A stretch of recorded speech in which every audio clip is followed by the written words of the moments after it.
ప్రవాస భారతీయుడు starring Mahesh Edlapalli, Preethi, written and directed by Mahesh Changareddy. ఈ మూవీ అసలు థియేటర్లో రిలీజ్ అయిందో లేదో తెలియదు కానీ ఇప్పుడు హంగామాలో స్ట్రీమ్ అవుతుంది. ఫ్యామిలీతో చూడొచ్చా అంటే నో. మూవీలో కొన్ని కస్ వర్డ్స్ ఉన్నాయి అండ్ ఒక లిప్ లాక్ సీన్ ఉంటుంది, అవి కొంచెం ఇబ్బంది పెడతాయి.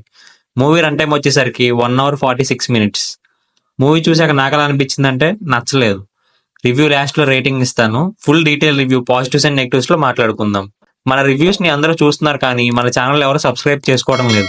మా ఎఫర్ట్ కి మీరు ఇచ్చే సపోర్ట్ అంటే సబ్స్క్రైబ్ చేసుకోవడమే. Please do subscribe our channel for more genuine reviews. కథ విషయానికి వస్తే, అమెరికాలో బాగా చదువుకొని అండ్ సెటిల్ అయిన ఒక ఇండియన్ తిరిగి ఇండియాకి వచ్చి సొంత ఊర్లో బై ఎలక్షన్స్ వస్తే ఎమ్మెల్యేగా పోటీ చేస్తాడు ఇండిపెండెంట్ గా. ₹1 కూడా ఖర్చు పెట్టకుండా పోటీ చేయాలనేది తన డ్రీమ్. చివరికి ఎమ్మెల్యే అయ్యాడా లేదా, అసలు ఎమ్మెల్యే ఎందుకు అవ్వాలనుకుంటున్నాడు, ₹1 కూడా ఎందుకు ఖర్చు పెట్టకూడదు అనుకుంటున్నాడు అనేది రిమైనింగ్ స్టోరీ. ఈ మూవీకి నేను ఇచ్చే రేటింగ్ 0.5 out of 5.